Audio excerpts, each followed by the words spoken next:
What? You want to fight crime? Let's get dangerous.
And yes, it is showtime once again. It is that time from Deso Small Press Publisher. I am Joe D. McPhee, and it is another Saturday here. Tonight's show might be a short one, mainly because this is New York Comic Con weekend here. This is the Saturday. So far from what I have seen, and obviously I'm not there in New York. I'm here at my normal place of where I normally do the show from. From what I have seen from those that are there, is a lot of different exclusives that have been done, a lot of people getting different stuff signed and everything, and a couple of other good news here that kind of cheered me up a little bit here, despite the fact that I'm not physically there. But nevertheless, we still have to do the business end of things here. First and foremost here, we have to talk about Stupid O'Clock happening 1 hour into the show here at 11 p.m. Eastern. That's followed up by Last Man Standing. Then we get a little bit of a respite until Monday for Nicholas Tockard and Nevermind the Furthermore. And yes, there will be Comic Book Spectrum on this upcoming Thursday, where we're going to be talking about the Pirates of Dark Water, some more stuff because of it being October. More people want to talk about, you know, the more scary stuffs and everything to that magnitude and everything here. So it's going to be a handful of stuff to really talk about as far as that is concerned here. And that leads us into people's most favorite part of this show here, which is this time around was pre-recorded because I took everything to storage this morning. Therefore, it is time for new comic book pickups for the week. And here we go. All right, this is this week's new comic book pickups of the week. We are going with a recorded one because I'm taking these to storage ASAP here. First, we got Flare number 14. So that came in the mail today. And this was one that I got from Hip Comics for a reasonable price. And it is a signed one here. So we're probably going to end up getting this kind of sort of cleaned and pressed and see about if we could have the money to get this JSA certified here. But we got Birds of Prey number 48 here.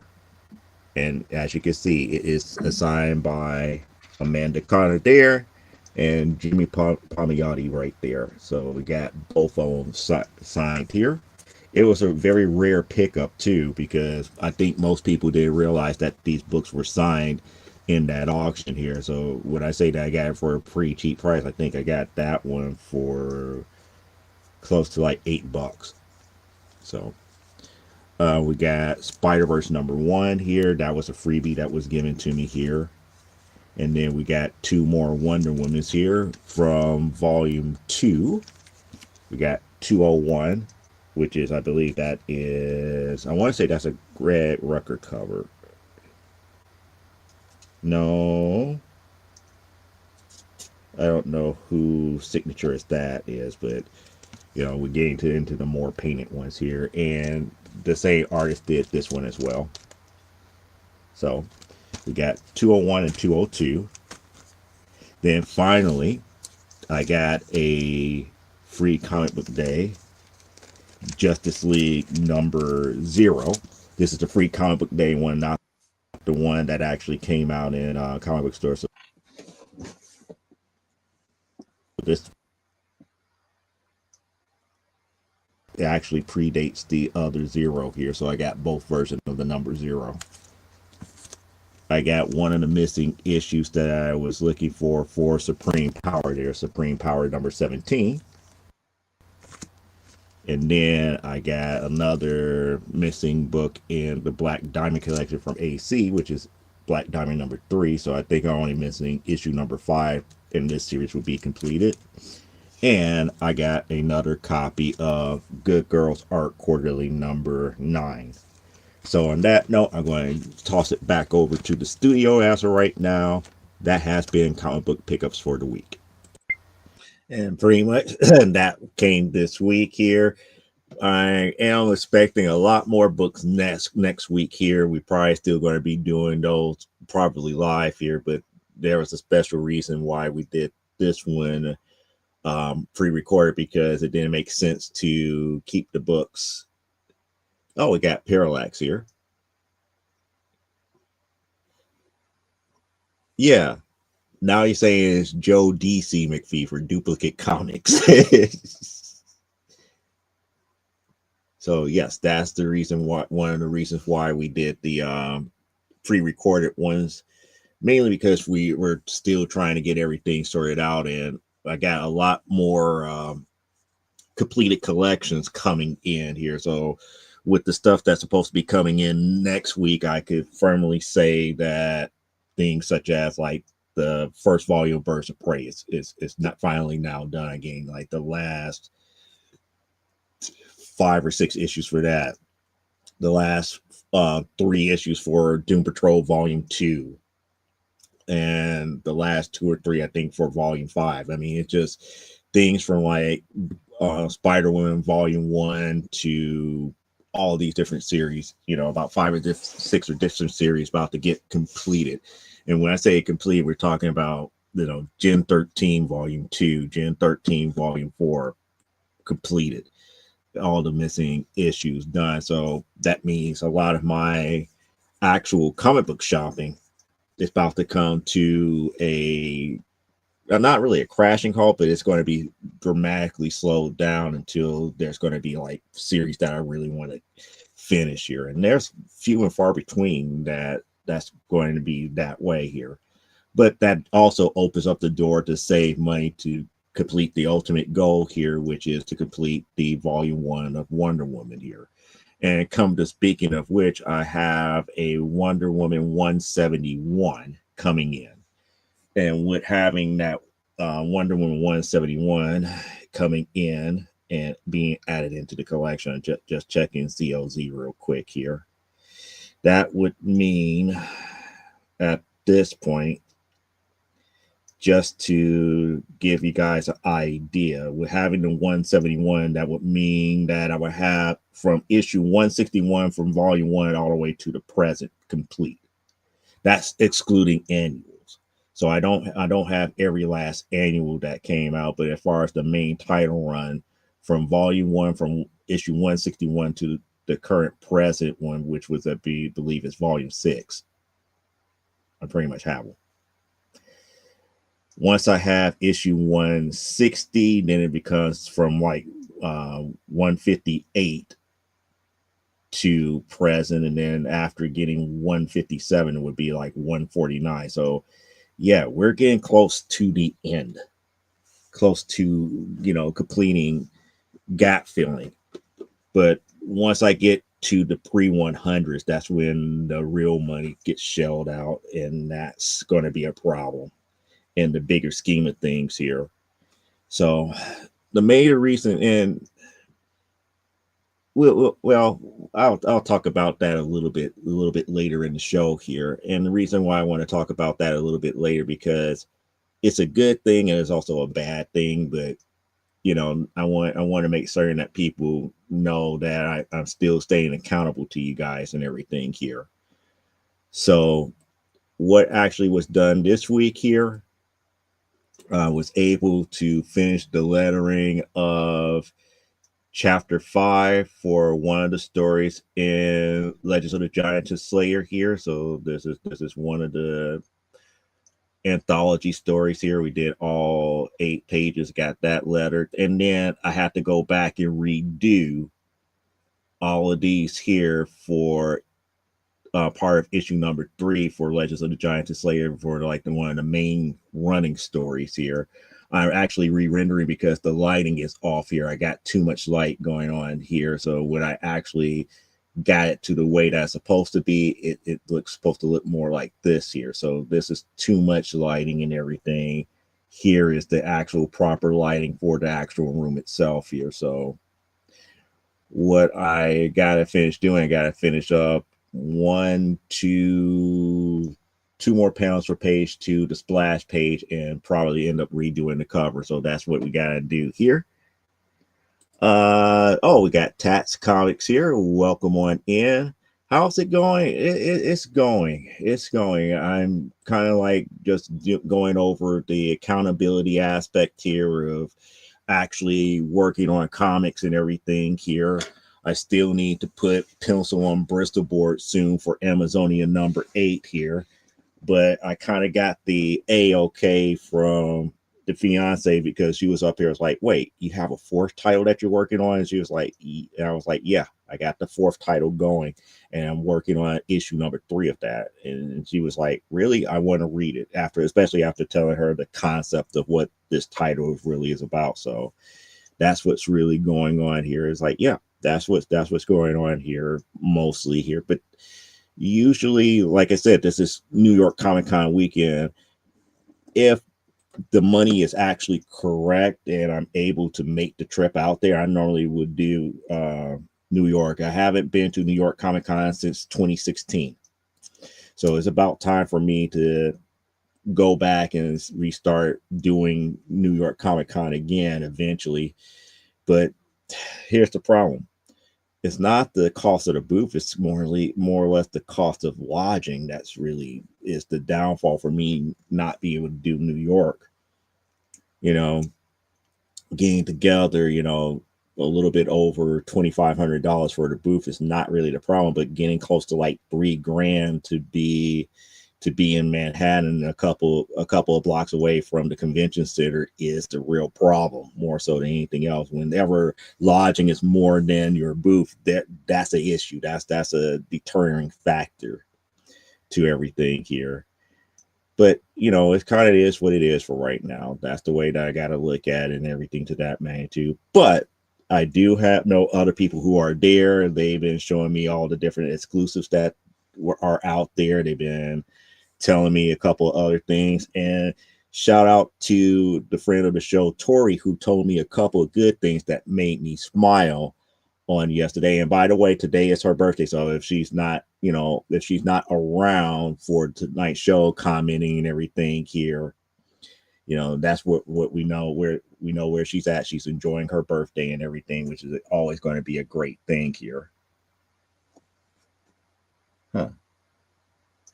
That's weird. Did I save it or didn't I save it? I gotta go back and save panel 5 again. I could have sworn that matches up with that one, because that shows me that I did re-render it, but I don't know why it's showing the old picture. But anyway, I just happened to look on my other screen to see something that was weird here. But the cool thing that she told me about is that she showed me the Bleeding Cool article coming out from New York Comic Con from a panel. Bleeding Cool was saying that there is going to be another Storm series, even though Storm got canceled. There's going to be another one called Storm, the Mightiest Mutant, and there's going to be another Magic comic book. Is going to be Magic and Colossus. So that's going to be another X book that's coming out for that here. And Parallax is greeting Tat here. Yeah, I would say I would be on IG. Yeah. Oh, we got Mr. Molesbury here too. Everybody hit up Mr. Molesbury. Why? Because his wife, back in the day, used to do AWF for me. She was the one that was doing the interiors for issue 2, 3, and 4 for AWF here. So he's there. Any movies? I don't know. I didn't get any word about movies at New York Comic Con as of yet here, as far as anything new coming out or something to be watching for. However, I am kind of curious about Tron Ares now after getting more information about it here. I'm not too keen on it as far as the overall storyline because it's kind of picking up from where the second movie is picking up off of here. And the fact that even though Flynn's son escaped with the other thing that his father created inside of the old MCP mainframe, somehow, some form, or some fashion, the mainframe is still running, and another program was created, and they was able to find their way to get out into the real world. So I'm not certain if this is going to be a Bruce Boxleitner produced Tron movie. And if it is, it may be good, but if it isn't, it's very suspect because the story itself, or at least what they're talking about as far as the story, the overall premise of the story, is not overly far-fetched, but I don't think they're going to be able to execute it.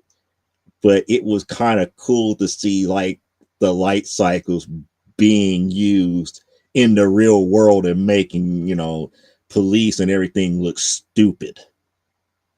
I mean, it's just like they was able to bring their technology into the real world, and it's like, yeah, it's about to be night and day difference here.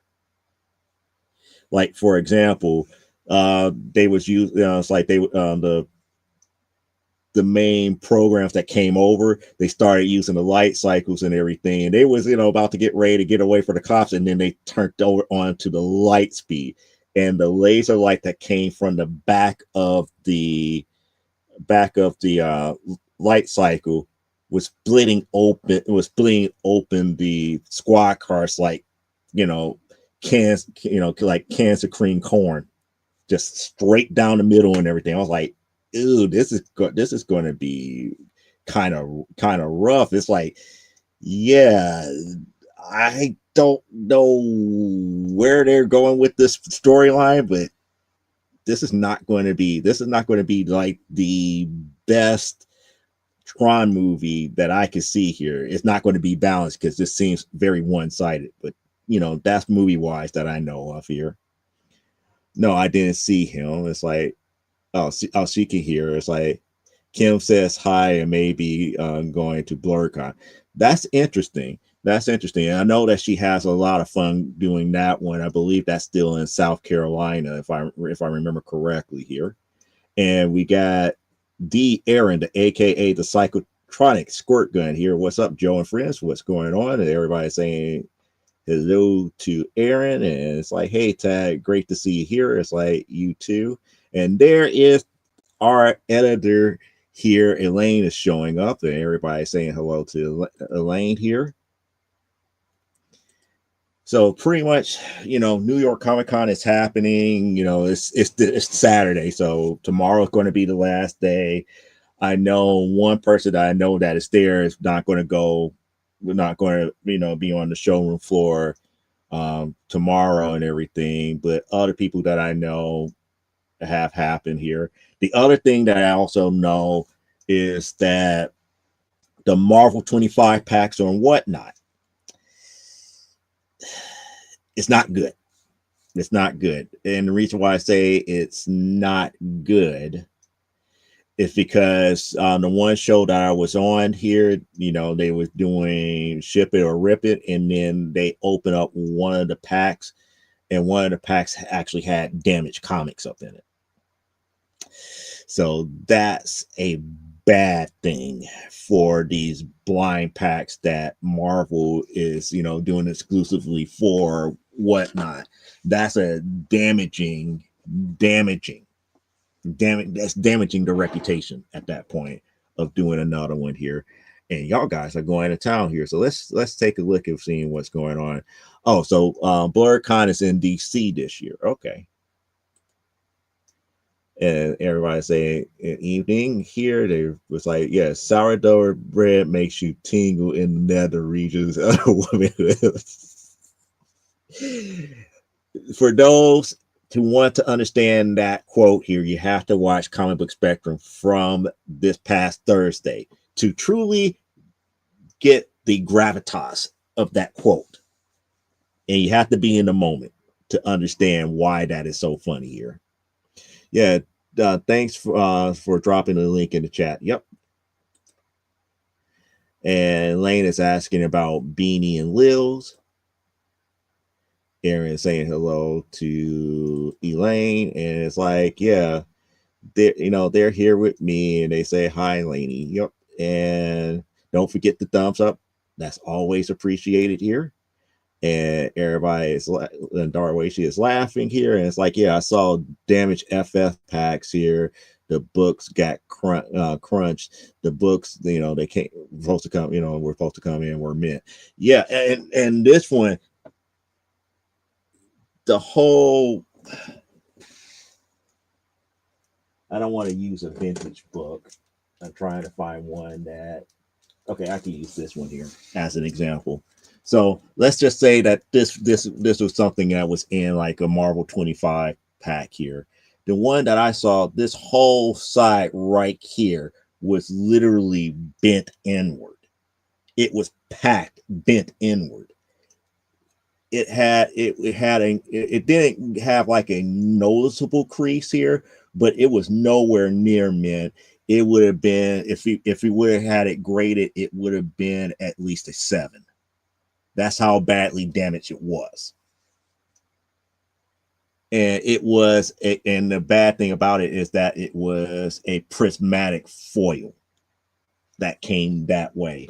So it was very, very bad. And the seller was having a conniption fit because they had to end up losing an extra pack because of it. They had to give the other person an extra pack because that one pack was just that damaged. It just didn't make any sense here.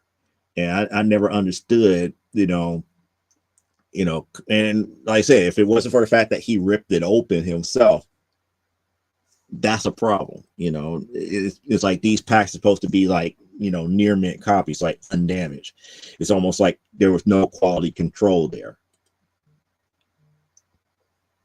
Okay, so Elaine is saying hi to Aaron. There's Beanie and there's Meanie. That's funny. Yeah, y'all are hilarious. See, they just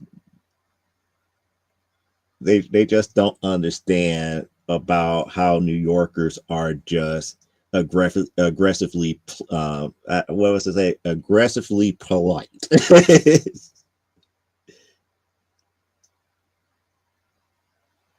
Yeah, it was toast, and it was just mind-boggling, because now I began to understand why some people are getting bent out of shape over it and whatnot here. Both. Both, yes.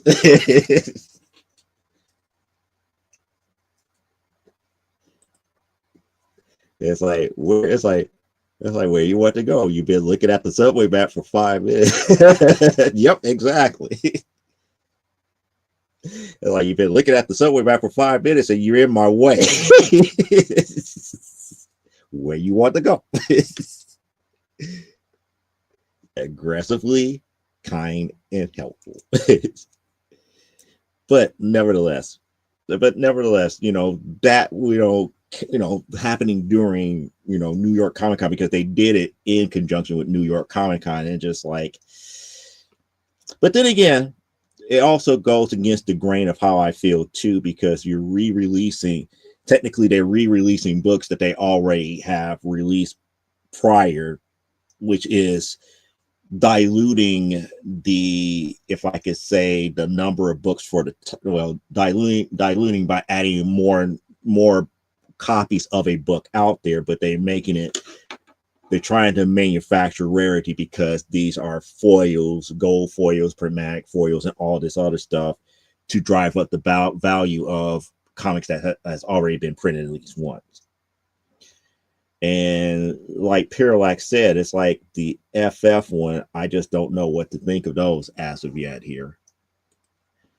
I will be listing for I'll be listing some werewolf movie series books this upcoming Thursday. Let me know if anyone thinks of something I need to check out. Not a problem. Speaking of which, we need to talk here.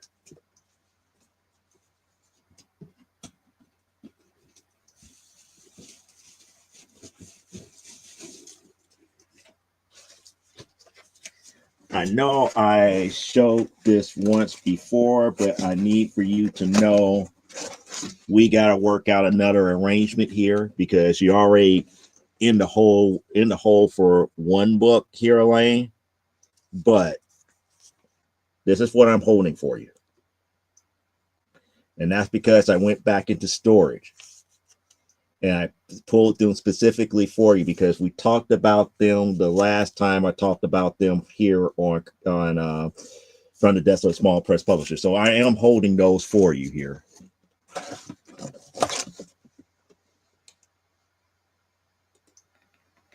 The Night Dracula Saved the World with Judd Hirsch. And you see, they want to talk about werewolf movie and stuff, spooky and everything, so they're not going to pay any attention to what I just said here. Yeah, I love those three books. Monetary. Monetary. Yeah, it's a vampire. So they're talking about Halloween type stuff. I'm not one for Halloween type stuff, but you know, those were like the a couple of the books that she mentioned that she had, and she wanted me to see if I could get them and everything here. Yeah, I just picked up the Spider Woman the other day, the #1. Yeah, that's that was an extra, so I'm not overly worried about missing that one, but I'm glad that you got that one here. You know, I'm happy that I got the Marvel premiere, the very first one. It's like, yeah, it's a 1979 Halloween special. And there's Mr. Harris. Good to see you and know that you're still out there around here, Scott. Good to see that you did make it here for the broadcast and everything. That man is like, yeah. Okay, yeah. We not just the Spider Woman. You got the Spider Woman.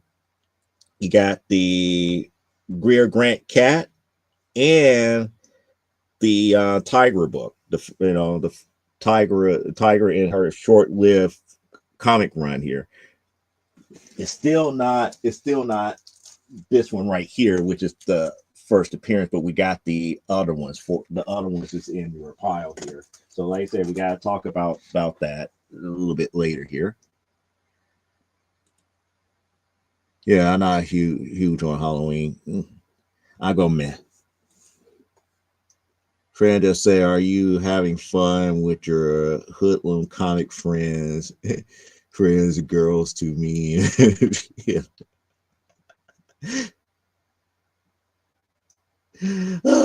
Y'all are funny over there. Y'all are hilarious. So everybody's now agreeing. Scott is like, oh, speaking of which,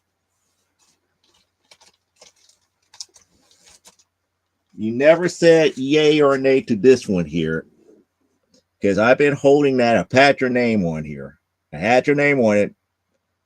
You said you might be interested in this Marvel Tales here, but you never said yay or nay, Aaron. So I haven't forgot about you. It's still right there.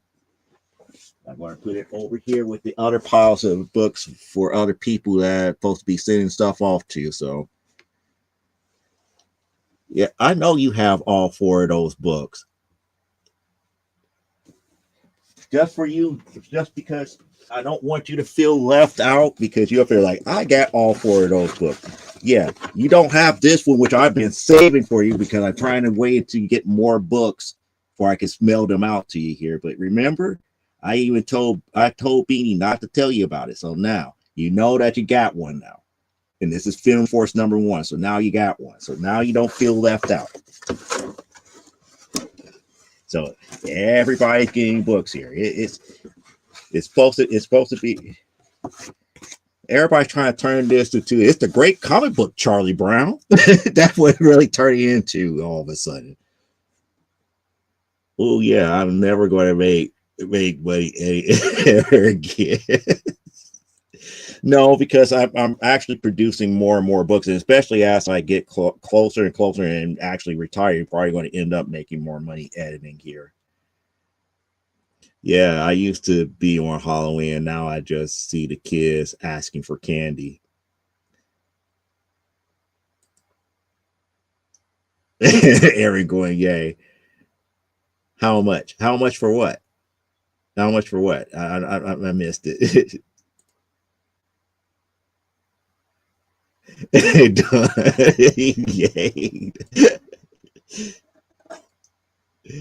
Yeah, I take it. I take back half of these I wrote about you already.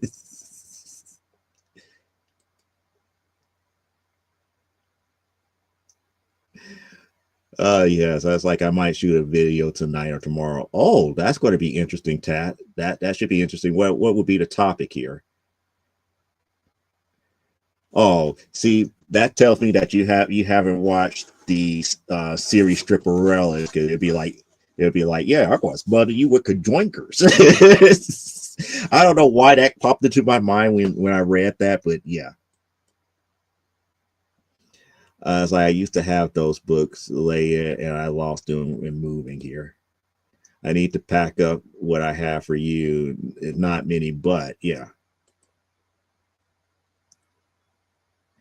And somebody wants candy. Oh, the Spider-Man, that's somebody else's. That was for Aaron. Aaron wanted that book. Aaron wanted that book, so that was pulled for him here. But what Spider-Man book are you looking for here, Darwashi? What Spider-Man book are you looking for? Reddit villain.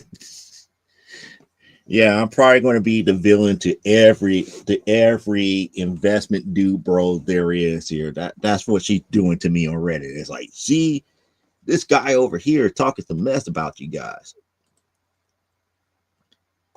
Back in Chicago. Oh, cool. Cool. Yeah, I love Stripperella. You said 137.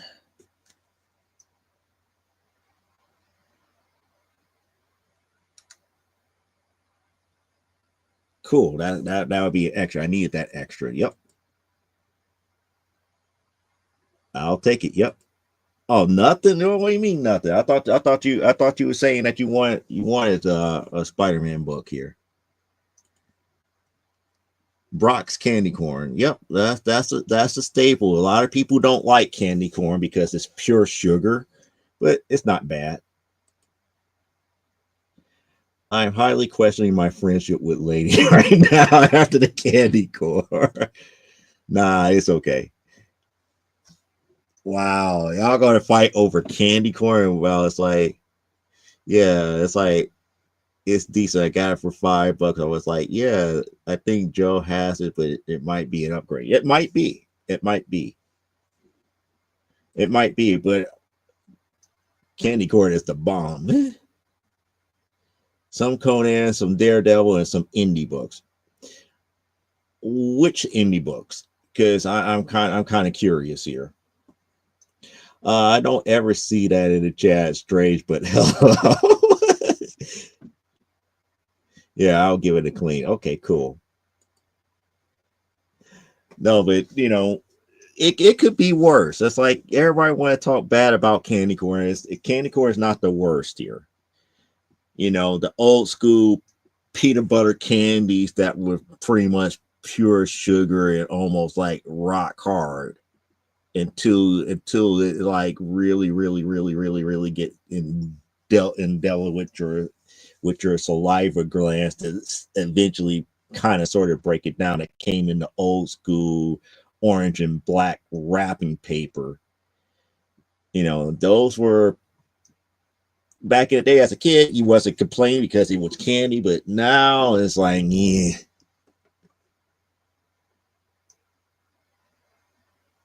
And then, yeah, okay. And then it's like, auto mix. She's talking about the brown, the white, brown, and orange one as opposed to the white, yellow, and orange ones. That's the auto mix. Auto mix is the white, brown, and orange. Candy corn is the worst thing that has ever invented in the history of the universe. I could think of other things that was worse. Candy wise, that is. Yeah, it's like I have every October not happy unless, I chop through half a bag. No, like, it's like the worst. Ugh. Ugh. Liver, when it's prepared right, is good. But liver and spaghetti sauce? That just doesn't sound right. It doesn't sound right. Yeah. Yeah, Darwacy is on Facebook. He's on Facebook. Like I said, liver when it's done right. But he said liver with spaghetti sauce. In spaghetti sauce. It's like, nah. Sugar, water, bad, candy corn, good.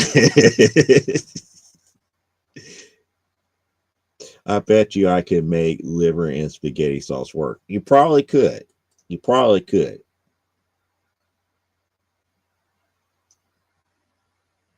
Now y'all going off the rails here.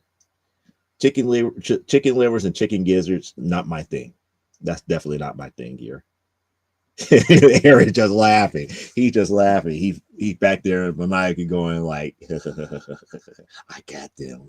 I got them good. That's what Aaron's doing in the background here. But no, seriously, getting back to the topic at hand, the one thing that I want to talk about, and since we're in the part where we're talking about the main topic now, while I was at stores today, have more people coming by. And again, when I'm at stores, what do I normally do? I am getting my main collection organized. So there's oodles upon oodles of Marvel and DC and independent books that are there. And people coming by like, ooh, that happen to like really pay attention. So I had a couple of people come by, did the exact same thing, and we got into a good conversation here. And what I ended up doing, because we got into a good conversation, I ended up giving them copies of the books that I made, because I happen to mention that I make them as well. And it was a good thing, because people need to be able to realize, especially if you are a creator or, a publisher like myself, sometimes, the best way to get your books out there is just give them away.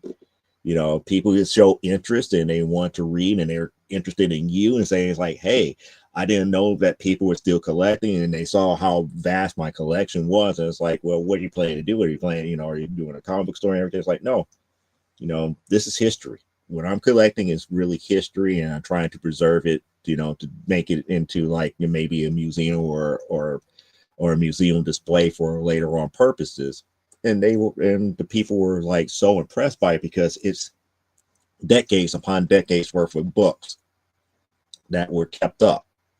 And then they found out that I created stuff, and they was interested in what I was creating.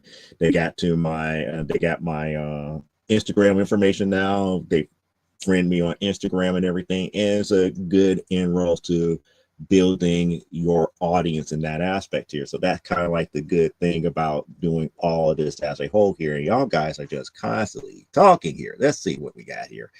Yeah, I'll let you know any titles in a bit. Cool. Yeah, don't forget to hit the thumbs up, likey in the video. Exactly. Hate gizzards but love lizards. Livers. Okay. Hate gizzards and love livers. I was like gizzards and livers, and I'm up here got them mixed up here. Don't make me pummel you. She said, "Don't make me pummel you." It's like beings like livers, gizzards, hearts, tripes, and feet.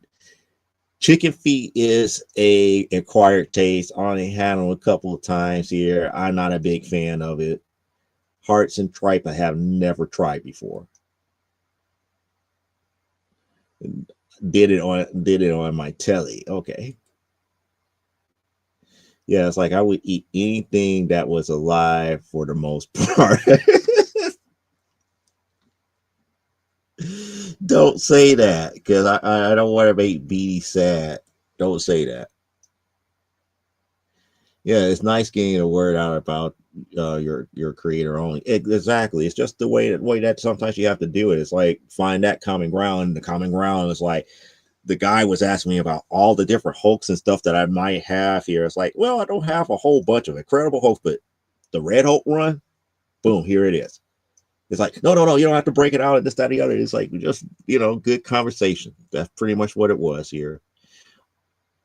It used to be that every chicken joint in Chicago did livers. Yeah, every chicken joint that was in the hood or in a if I would say African American neighborhood had them. Yeah, used to.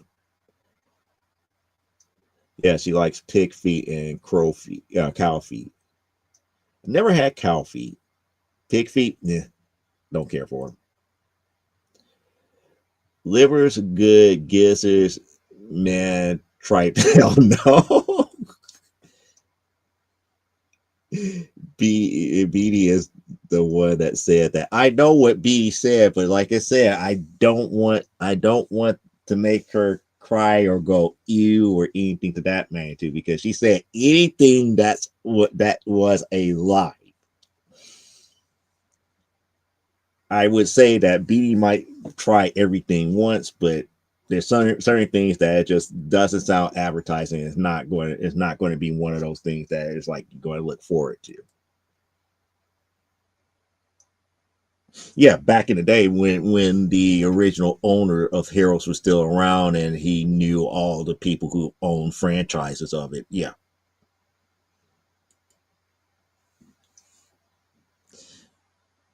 I know how to cook up chitlins, not kill people. That's another one that I just bleh.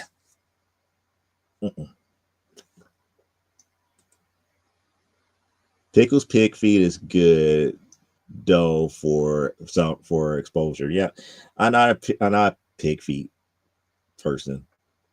Goat is a different story. Goat is not bad, but that's going a whole different direction here. That's going a whole different direction and everything to that magnitude. Yeah. Chitlins is a very, if I could say, acquired taste. And the older that you are, the more likely you are to eat them. But like I said before, it's an acquired taste. It takes too much. To prepare them, and if you could get beyond the smell of them, it just. I hadn't had pickles pig feet in ages.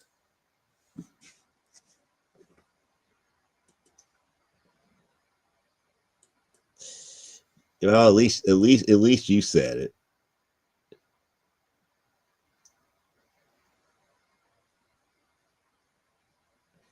I, I don't do pig's feet.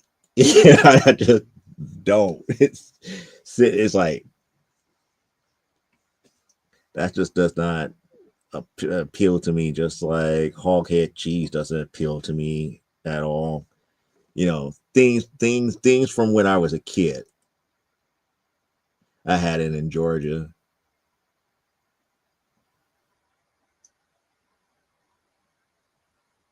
Yeah, not everybody knows how to clean them well, and even with that being stated, It's an acquired taste. Like I said, I had them as a kid, and as I grew up, I grew out of it. Just not something. It's just not something that is advertising here. Because as a kid, sometimes you just have to eat whatever put in front of you, and then as you get older, when you have a choice, yep, yeah. When you have a grandparent, when you had a grandparent that loved hoghead cheese, it's just like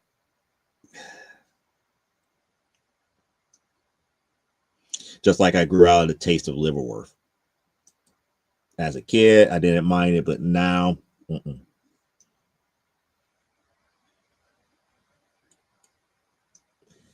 Liverwurst, I can't do that anymore. As a kid, it wasn't too bad. As an adult, mm-mm.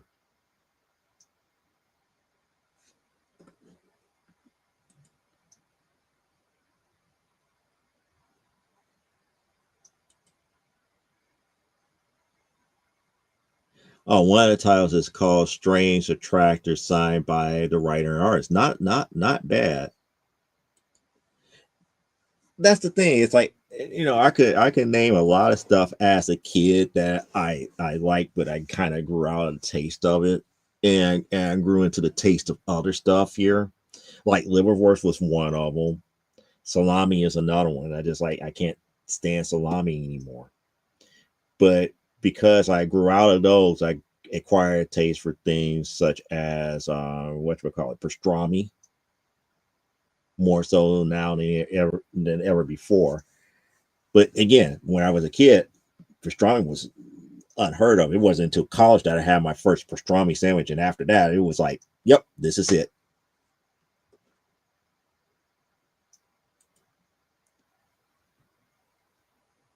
That's true. It's not. It's nowhere near it.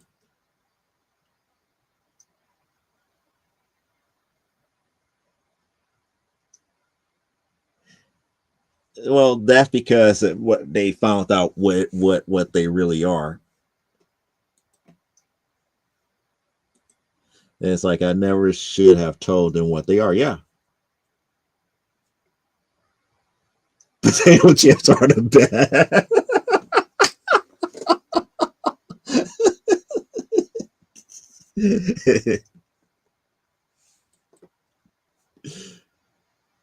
Yes, I agree that deli fresh pastrami on rye with a good mustard. Yes, a good hot deli pastrami on rye would hit the spot any given day here. That's all I could find. I did some creatures on the loose. Oh, not a problem. And Aaron's laughing. Potato chips are the best. Oh boy, we're not going to get into the brand wars as of right now for potato chips here. But I get your thing here. Yeah, salt and vinegar is not bad. And sky blue. Ooh, okay. Salt and vinegar is not bad. It's not my go-to. My go-to is usually this it's like sour cream and cheddar. It's my go-to now. But I do like salt and vinegar every so often, and I also do salt and not yeah salt and dill sometimes too. We not get into brand wars. That will find comics on the cheap. Yeah, I kind of figured that much. I won't say if he's able to find like Silver Age and Golden Age Wonder Woman on the cheap, let me know. Well, RFK said he's stupid. Uh, I have spent over $100 at half price. Really? Wow. Now you got to kind of give us kind of like an idea of what you spent on that here. Smoky barbecue is also good. Yeah, probably. Yeah. Oh, 56 comics. Oh, okay.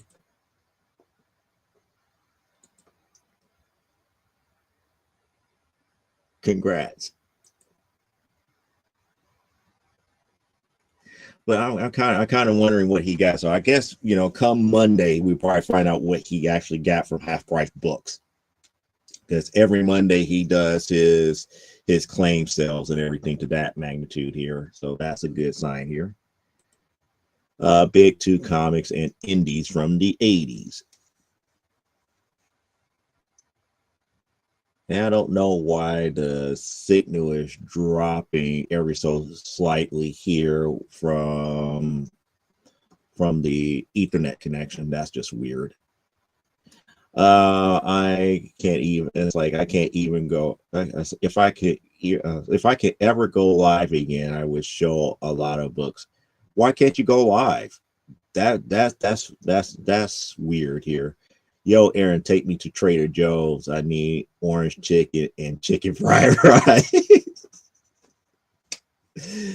Oh boy, it's like Monday. I'm heading over to Sean's Dough. No show. Okay, so no show. So there's no claim sale this Monday, but the following Monday, you might want to hit Aaron up on his channel for some good claim sale goodness here.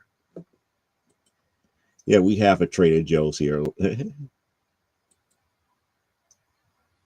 like you are talking to two people in Florida and New York too. Yes, we got we got Florida, New York, the Washington area. I forgot where Tat's at. So we got people from Chicago, people from Florida, people from New York, people from Washington State, and I forgot where Tat's from here. Oregon. Tat said he's from Oregon. So yeah, we are all over the country. We are all over. So the next thing I'm waiting for is to somebody to chime in and say, hey, I'm from Great Britain, or hey, I'm from Australia, hey, I'm from Japan. And we could be a global force for good and positivity for comics. That's what I'm actually waiting for. Yeah, we're nationwide. Exactly. Like I said, next stop is global. We gotta become a global phenomenon. I'm trying to. I just thought about all of those. I actually met up with Tad a few months ago. Amen to that. That's why we are. Also, that's why we are chop. Yeah. Mm-hmm. Yep. It is one of those things here. That was a fun day. Yep. So I'm up here. I'm quite certain here. Oh, Don is in the house. So now we got Texas in the house. Don is here. So we need to send Tad and Aaron to fall out so they can raid boxes. Oh yeah. Oh, even worse. Even worse. We could plant both of them on Fridays and have them the in-house bid for us. to mess up a lot of people with in-house bidding. And that is everybody saying hello to Don and everything as of right now. Now, for those who don't know, Don is also on Whatnot as well. He actually sells books on Whatnot, so you might want to check the Whatnot listing for Don the Dealer. He has a lot of modern books. He primarily deals with Hulk and Batman. So that's a cool thing that's going on here. Yeah, there will be only two people that know what is what. Yes.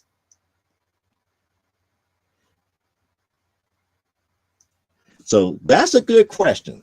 That's a good question. Is Texas brisket good for hickory wood chips? Yeah,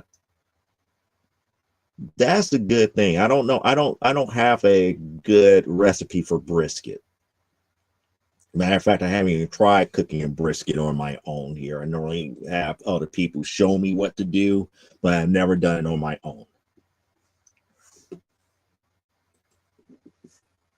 No, we're just saying, Don, that you also have like a whatnot sales channel on out there to hit you up on comic book sales as well. We've been all over the place. We've been talking about food. We've been talking about stuff that happened in stores, the books that we picked up for this week, and everything to that magnitude. So there hasn't been much here. Mesquite and hickory do well with brisket, unless it's a corned beef brisket. A pure beef brisket, I don't know. Yeah, I'll try it. It's like, no, I've been on your shows. I've been on your shows and watch you work. Yeah, I watch you work there, watch you do your magic. So that's the reason why I can say it that way. Darwash is saying he has two smokers, so he's trying to learn how to smoke a great brisket here. Brisket ain't hard; it just takes time, patience, and good seasoning, and a good smoker, or a good method to, or a good grill to really smoke it the way that you need to. Three slabs of you got 3 slabs of Marvel brisket.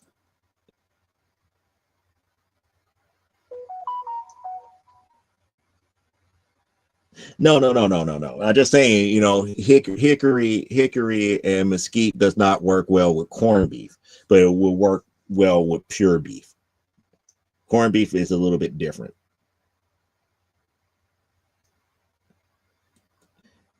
He's saying master built smoker and a 800 grill. Okay. I heard in-house bitter. Yeah, Don, what we were talking about sending Aaron, aka the psychotronic squirt gun, and Tat over to Fallout Comics, and they will be like our secret in-house bidders, and we'll be like chatting with them. It's like, yeah, bid this up to this, bid that up to that, and be pissing people off. Yeah, soak it in a hearty red wine the night before. Ooh, okay. Yeah, we're going to send Era and Tat to fall out. Oh, I plan on flying there and raid those stacks. Fly under the radar. You know what? You probably will be able to do it, Don, because they don't know what you look like.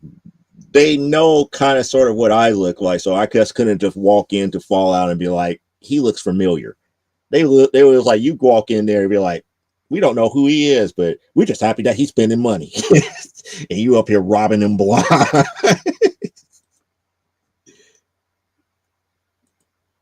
Yeah, it's like, yeah, and at the end of the night they ransack everything, and they would be like, "Muhaha, lay a Sydney." Chill building, chill building. Yep, I can't sneak in. My tips would give me away. Oh my goodness. I, that would be no. I won't go there. I'm about to say that. I'm about to say something, but I won't go there. I won't go there. But what I had in my mind is a reverse possum pearl. That's what I had in my mind at that point when you said that here. Hi, Asa. Say it. They will be a reverse possum pearl. All the guys that are there be like, oh, a woman.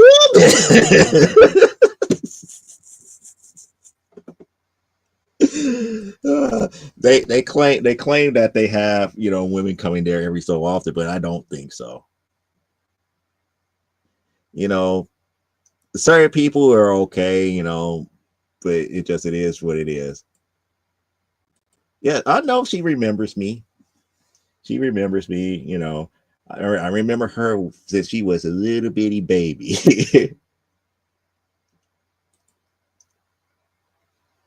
Oh my goodness. That might be a horror story for Fran, because Fran walks in. I can see a certain smoozer just being like, "Oh, can I help you today?" George would be interesting. George would be interesting to see in that scenario dealing with them.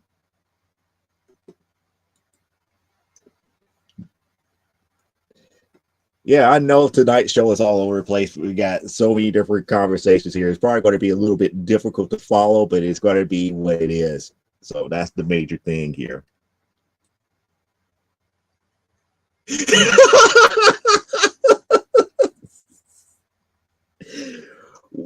Did you watch some of it last night?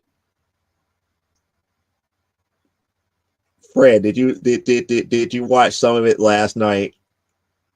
Because if you did, I'm seeing up here it's like Drew was up here talking about recreating the Darwin Awards, where they pretty much give it's like the winner of the award would get $20. That's like, yeah, the winner of the award would be dead. How I was like, yeah, you're saving $20. They won't be able to accept it. It's like, no, I didn't. What happened? Drew is sitting up here telling the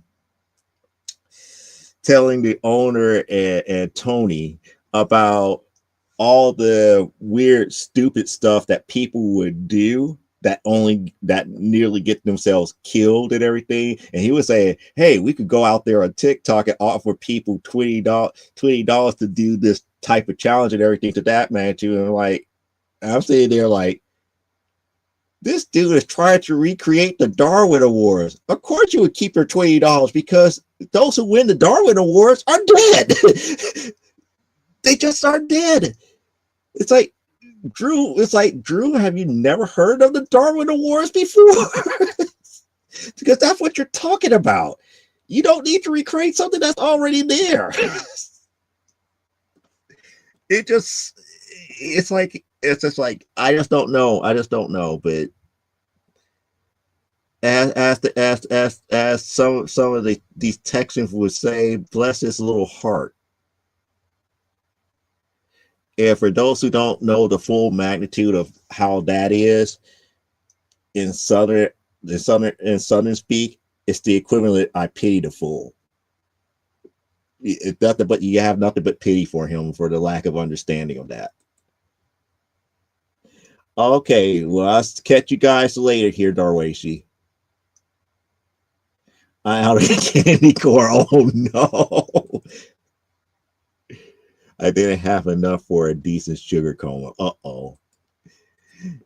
Fran said I was like, I would rip open a light pole and electrocute him like fourth light.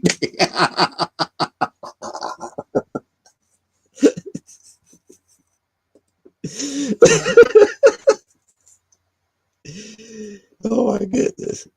Yeah, I could be in a coma just to get nominated for a Darwin Award. It's funny because it seems like this younger generation has no clue what the Darwin Awards is about. But yet they come up with all these stupid aspect of challenges to say like, oh yeah, people are just that stupid and this, that, and the other. It's like, yeah, you just recreating the Darwin Awards. It's like once a year, people tell all these stories about how it's like the most stupid and messed up way that people perished off of their own stupidity. And the Darwin Awards are given once a year. It is made known and everything. And some of the nominees are like I said, the only thing you could do is do the old school Southern, bless their little hearts. They thought they knew better. That's pretty much it.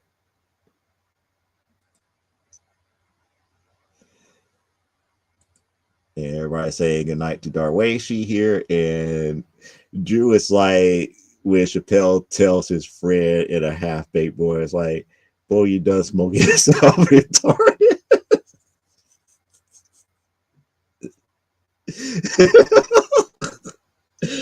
That is true. That is true here. Nice to see that you're enjoying yourself. No, but this is what the show is supposed to be about here, Aaron. It's not supposed to be about me talking about what's good and bad in comics. It's about having a crowd like this talking about what we enjoy, why we like what we like, and we're keeping things positive. We're not having, a gripe fest about something that we don't like. We're talking about a little bit of everything here. And for those who are younger who don't have any idea what like the Darwin Wars are about, we're talking about that because people need to know. You use the internet for all this other stuff. It's like, look stuff up first before you try to create, recreate something that has already been done. It is what it is. Sometimes we just don't have the time to really sit back and say, we as comic collectors, let's have some fun and talk about different stuff. We don't always have to talk about comics. We talked about candy corn and candy. And with you, we found out that potato chips is the best. I mean, simple stuff like that makes for great conversation.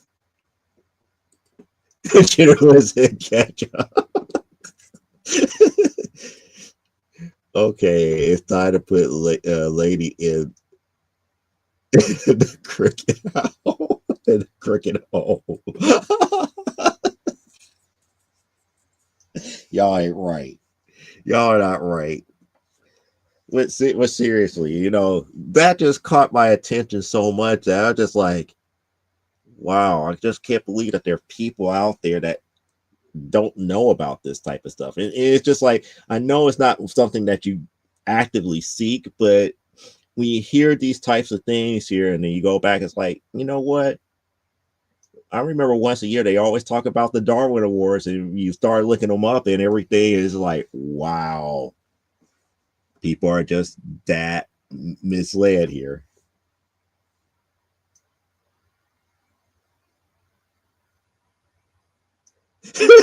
We have a lot of catching. Wow. Y'all are not right. Oh no, don't use that term. Don't use that term because that's going to start that old vaudevillian type of thing. It's like Niagara Falls, slowly I turn inch by inch, step by step. No, we're not going there with that here.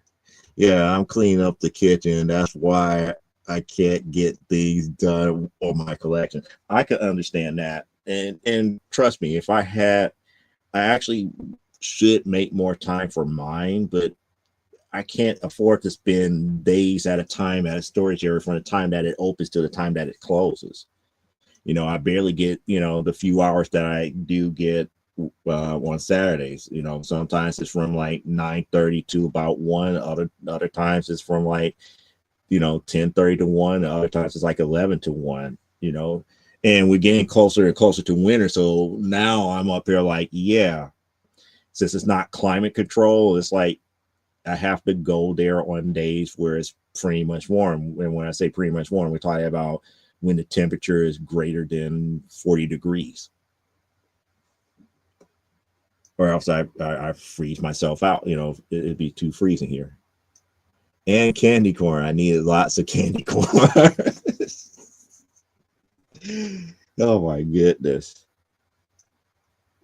Oh my goodness. Now, most of you guys wasn't here Thursday here because we did talk about Charlie Brown and his possible relationship issues here, dealing with some of the people in his life here. Oh, I spend more time sorting comics than reading them lately. I really have real mixed feelings about that. But that's the life of a collector. That's the life of a collector here. There she is. There's the birthday girl. Happy birthday to you. Happy birthday to you. Happy birthday, Tori. Happy birthday to you. Now, what you gotta do is you gotta do a video to show us what birthday goodies you got. Because I know people got you some good birthday goodies. Now, it's like, how is that? You can eat candy corn You can eat can you can it's like wait, how it's like how is it that you can eat corn and it comes out whole again? Because okay, scientifically so, the way that works is that because of the type of grain that corn is, it cannot be completely digested by the human stomach in that standpoint. So it goes in, comes right back out. Just is. Joe never asked me to help. I work for cheap. See, one of the reasons I don't ask because I know too many people that if they saw the amount of books that I have, they would go through and be like, "Can I have this? Can I have this? Can I have this? You got 5 of these. Can I have one of those?" Let me first throw out what I can't, what I have and don't have. Get them into the CLZ app where I can know what I have, and then from there I'd be like, "Okay, you can have that one. You can have that one. You can have that one." And people are saying happy birthday to Tori here. Tad, it's like you need to chew it better. No, even if you did chew it, it's one of the few grains that does not break down in the human stomach all that well. That is a scientific fact. It is a scientific fact here, you know. But it is what it is. Unless it is popped, eating like corn on the cob, even if you chew it down to its best possible ability, it will still come out the same way that it goes in because it just doesn't break down. The human stomach doesn't break it down all that well. So yeah, I could tell you what I got so far is still in the mail. Oh, it's still in the mail. What do you got still in the well? It's like, give me a double whopper with cheese, extra pickles, and a frozen Coke, and I'm cool. Tori, happy annual revolution around the sun on the anniversary of your womb evacuation. Everybody's laughing at no, double whoppers are good. Double whoppers are good here. That's a good question. But that will also start an argument. And the argument that I was thinking about, even though these burgers are not the best to always eat here, which one is better? A triple with cheese from Wendy's, a double Whopper with cheese from Burger King, a or a double quarter pounder with cheese? I know which one's my favorite. I'm not going to say which one's mine until you guys talk about that here. It's like I don't like pickles. I don't like pickles they use now at Burger King and McDonald's. They are perfumey. They they are oversaturated, or I could say overpreserved. Those pickles are overpreserved. I will leave it at that. My mommy wrapped it in one. Ooh, cool. The Whopper is the best. I'm wondering what everybody else is going to say. Oh, I learned something tonight. What did you learn? What did you learn, Tad? I'm curious here. And we got another vote for the Whopper. I'm waiting for other people to chime in because you guys would probably never guess which one I would prefer. If you sat them in front of me, I could tell you in the order I would probably eat them in too.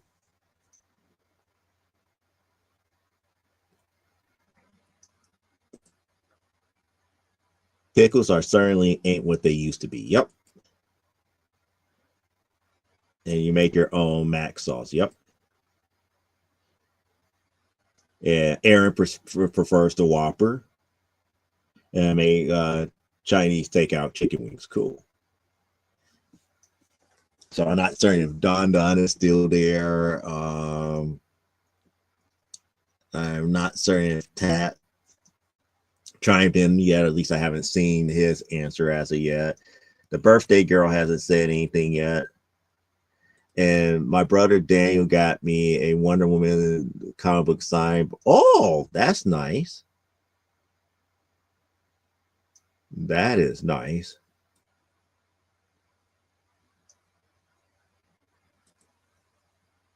The secret ingredient in the wings is a shall shine wine. Okay. I miss the huge Jewtown sour pickles. You know, it would take you 30 minutes. Yeah. The big pickles, those really big, they pretty much, it takes, one very big mason jar to cure one on that time, not a whole bunch of them. And my man goes Carl's Jr.'s. Interesting. Oh, about corn, yeah. And like asked Tori if her brother's single.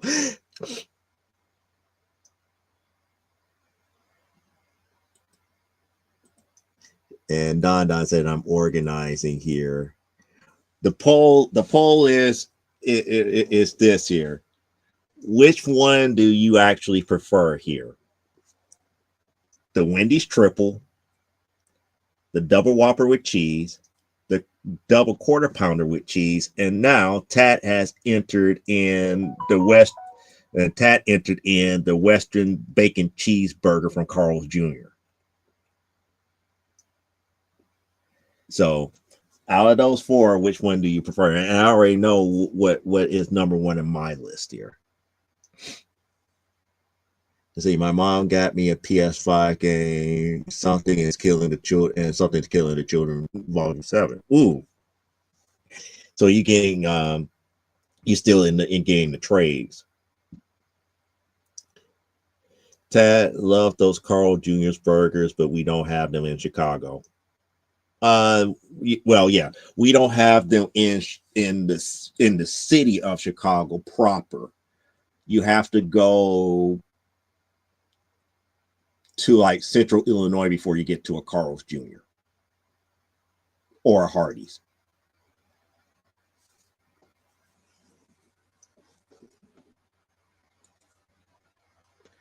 Autobiography of the Bengals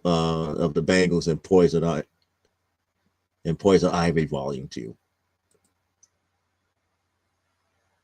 My dad gave me money. Oh, cool. So in other words, you had a pretty decent birthday so far.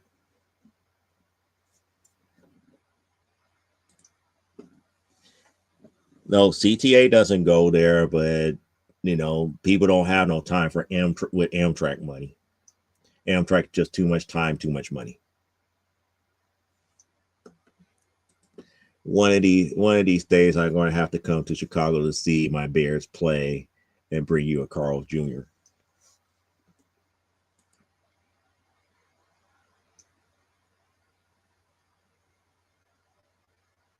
So Don says the double Western is his number one, Wendy's triple is number two, and the BK double Whopper is his third here.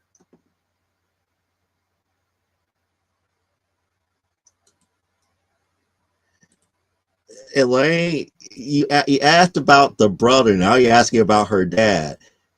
Her dad and her mom are still together. Her brother is Daniel was still single.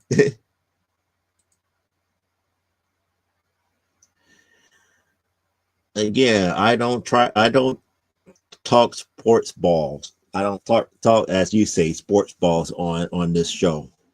Now on Comic Book Spectrum, I might do it because it's all around geek culture, but here not so much. Not so much here. Careful, Tag. I might hold you to that. Yep.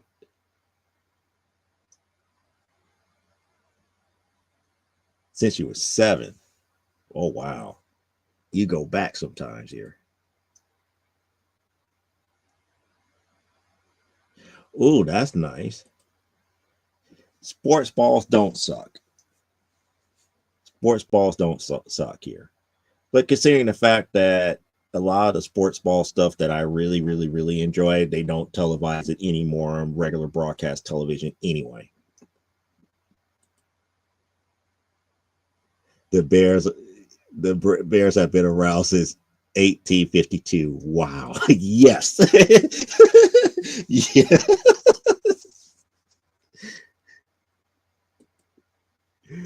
My comic friend sent me stuff. Yep. I live for the double whopper with cheese and everything. See, I just waiting for Tori to, to speak on the poll before I make mention of what I would do.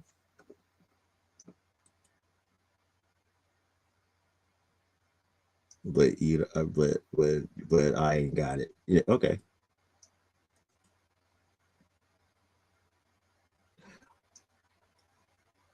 Oh, what are you doing? What are you doing for her birthday and George's birthday and Beanie's birthday?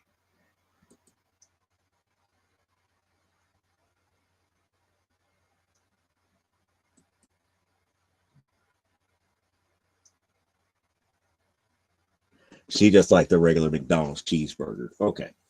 Since everybody has voted, surprisingly enough, this is the order that I put those sandwiches in.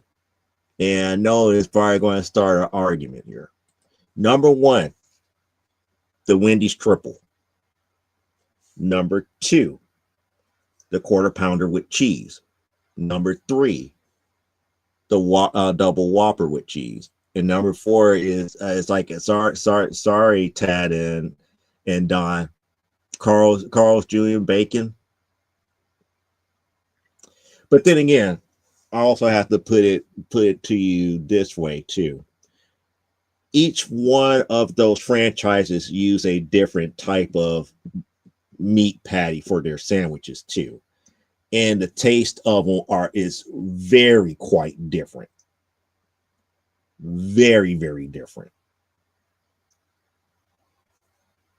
But out of all of them, I still prefer the Wendy's triple with triple with cheese any day, every day.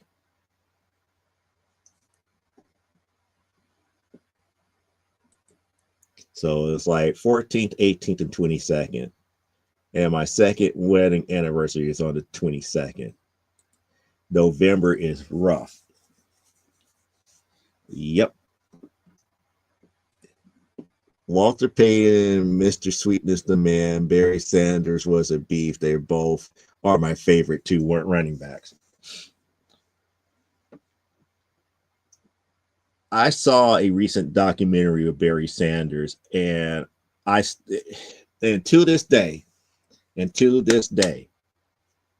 I would not acknowledge Emmitt Smith as the record holder for yards. And that's only because Barry left left the NFL at a time where nobody was going to catch him.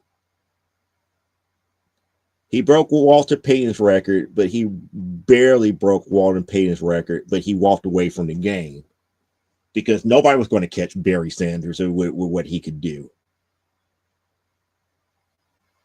And then, the stuff that Emmitt Smith said after the fact about when Barry Sanders walked away soured me on Emmitt forever as a running back. It was just like the guy who you would never would have caught in your career left the game before he truly reached his ultimate prime. Barry technically didn't want Walter Payton's record.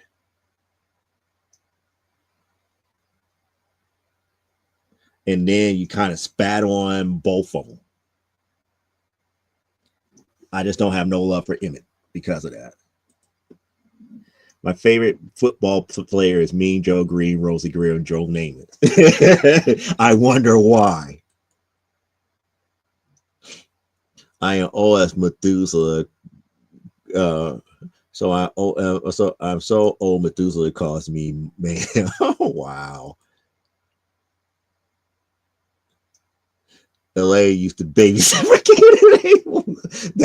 that is not right. That is so not right. She's so old that she used to babysit for Kaden. Wow.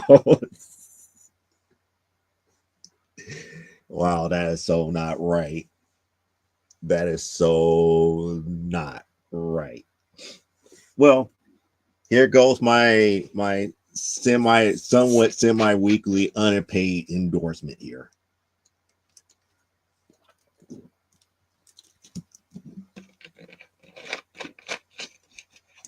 It is unpaid, nor am I going to show the label, but it is what it is here. I did.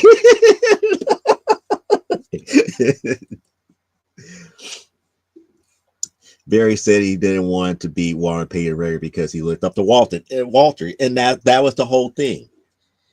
There was respect there until Emmitt Smith said what he said. He kind of spat on all of it because technically Emmitt Smith was not going to beat Barry Sanders' record if he continued on for at least another 3 years. It was no way possible for Emmitt to beat that record because Barry was putting up insane numbers. Hit the running game here. Kids for a headache. Yeah, Mean Joe Green, he was amazing. He was amazing here. Lady used to be, goddamn, you sir, you stay away from those children. You ain't you ain't get no 350 or no apple.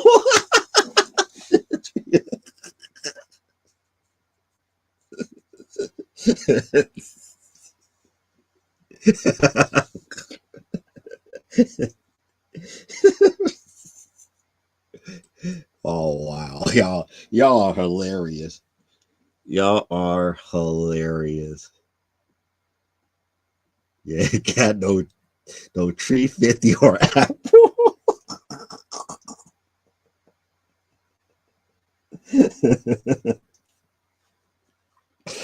Hmm. Yeah, it's like and nowhere were pantyhose like Broadway Joe. Yeah, because everybody was hating on him because he was so pretty. Don't hate me because I'm beautiful. Have both women and men talking about licking them legs.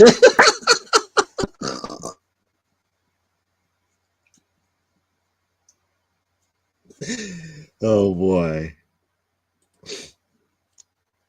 Oh, you turned 52 on the 25th this month. Well, I just turned 50 in August, so I'm trying to run after you.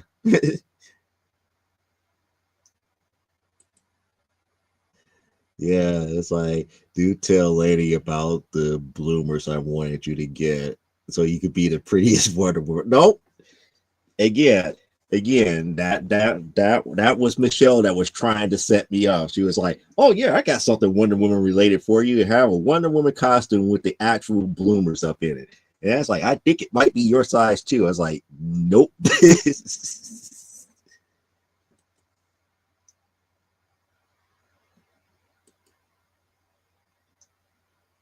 Oh please. Nope. Nope. I am not going to be like dude on the Wonder Woman animated movie after she put the lasso of truth around her. Where it's like, I secretly dressed up as you and run around thinking that I am you. Y'all making me think about this stuff here. Yep, you did live through the 60s here. Samurai Mike.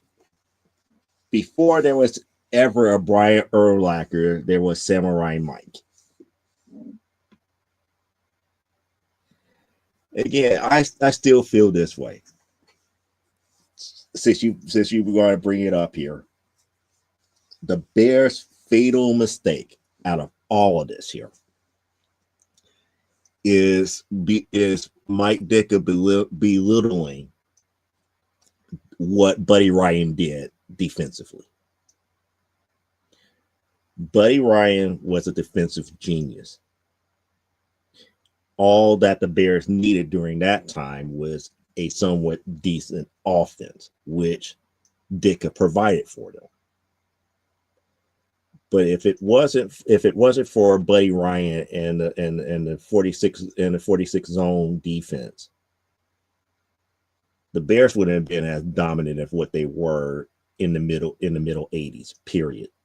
And then when he left, he actually left on sour terms because of Ditka. So that was the most fatal mistake that the Bears have ever made since that point forward.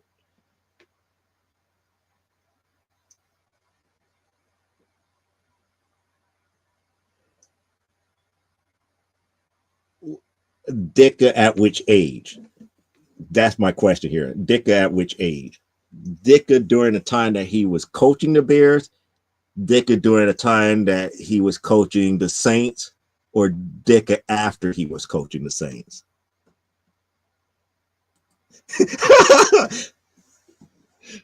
Oh my goodness. Now I'm up here thinking about the super fans.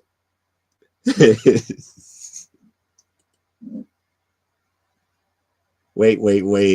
It's like the name of the hurricane is Hurricane Dick.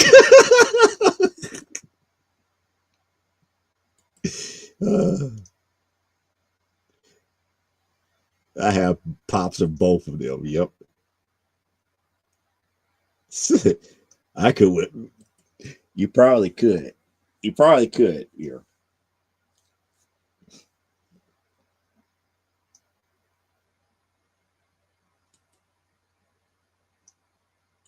I agree with you 100% because again, we haven't seen a defense like that since the Lovie Smith Bears. But the problem with the Lovie Smith Bears is that you can't consistently win football games with your offense only getting field goals. I'm sorry. It's like, yeah, you might be able to get 2 or 3 defensive touchdowns here, but your offense have to score. Your offense have to at least get you 21 points. When your offense barely giving you 6 points off of 2 field goals, that's a problem. But now I'm about to get people upset because people like Paralyzed are like, oh, there he goes talking about sports balls. Lady did take her bedtime for her. Y'all ain't right. Y'all ain't right. Yeah, my prescription ran out. Y'all ain't right. Yeah, you're gonna try to pull that whole Kathy Ireland in what is it called? Necessary Roughness. The whole welcome to football parody. No, but that's like I don't really talk about sports balls all that much here because people know it's like, yeah, I'm not right now. I'm not too big of a fan of the Bears right now because I still don't like how they're dealing with this team here. Mainly because of the management and everything. I don't talk about the White Sox because of the simple fact that they're going through they've been going through like a rebuilding, like a 5th year of rebuilding, and they just don't know which way they want to go with it because the ownership is ready to give up on them. Reinsdorf is ready to give up on the White Sox and to chase another basketball championship. So he's about ready to sell off the team. So people don't really know about that as a whole. Can't stand the Cubs. Don't care too much for soccer. The college team don't care too much about. The Bulls are not the Bulls of the 90s, nor is the NBA. It's like anywhere near like the 80s and 90s basketball. So it's a whole different thing here. The WNBA, I'm keeping my mouth shut because if I talk about that, I gotta talk about the current controversy about how everybody is wrong about a certain player that they're up here trying to protect. So the only thing sports ball that I could actually really talk about that I have some glee about, I can't really talk about because it's not on television anymore, and I haven't really been following all the pro players behind it because we have gotten away from the days of good old Earl Anthony and good old Pete Weber, and ABC does not broadcast professional bowling anymore. So that's the only sports balls that I will probably bring up here. Well, he's back coaching college. He's back coaching college football here, but Lovey wasn't wrong. Lovey wasn't wrong, and they just they won't admit that they were wrong about firing him.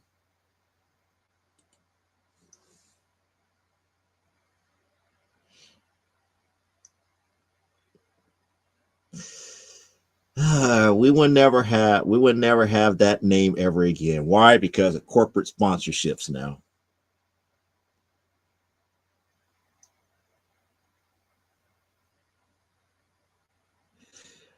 Like I said, Ryan Storrs is pretty much ready to sell off the team. So I just don't know which direction it's going to go. That team is going to go into.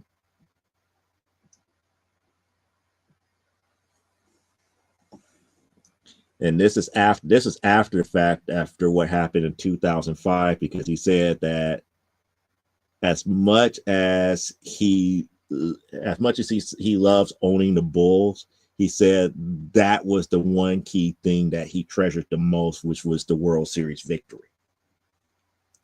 And now he kind of going back on that word because he's like, in a recent interview, it says like, which one would you rather have now, another World Series or another NBA Finals victory? He'd rather have the NBA Finals. I was like, oh, it is what it is here. Well, I'm off to bed. Gotta get ready for Monday. So wait, it's going to take you all Sunday to get ready for Monday? That's interesting. But nevertheless, have a good evening, Elaine here. Yeah, the Bulls are far off from being what they were. It's not even that. The NBA game has changed since the Bulls had its dynasty. The whole nature of the NBA changed from like the 90s to the 2000s. By the time we got to 2010, the 2010 NBA is far different from what we grew up in the 90s and the 2000s. And then in the 2020s, that what the NBA is now is different from the 2010s. It's just the game has changed too much. Everybody saying goodnight to Elaine. So anyway, but I know Parallax and everybody's like, stop talking about sports balls. They're the ones bringing up the sports balls. I'm not doing that. I'm not the one doing that.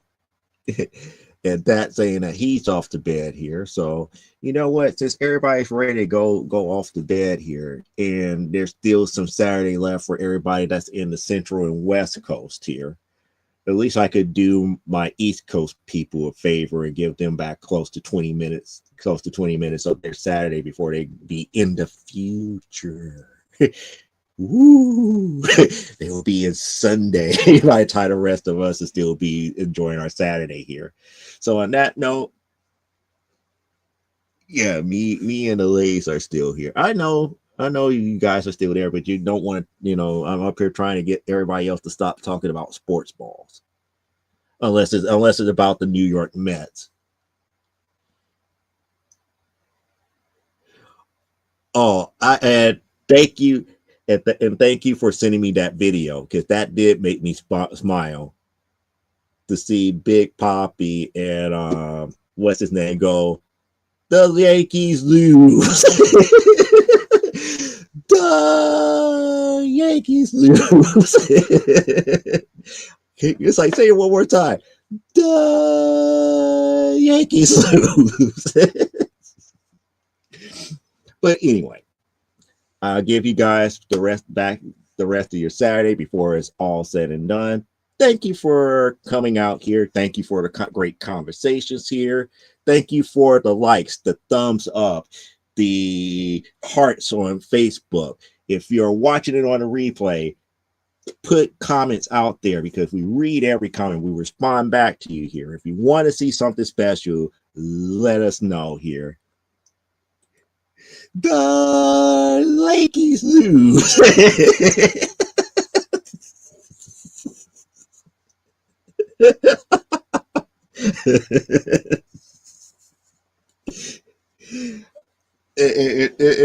People don't realize how funny that is because, you know, the fact that Big Papi was there with Derek Jeter and Alex Rodriguez, and it's like, say it one more time. The Lakers lose. It was just like they just really trying hard to keep from being mad. But it is what it is. So I bid you guys farewell. Live life, grow, and be well. And we're out of here. See you next week right here on Comic Book Spectrum. Have a good evening. And the Yankees lose.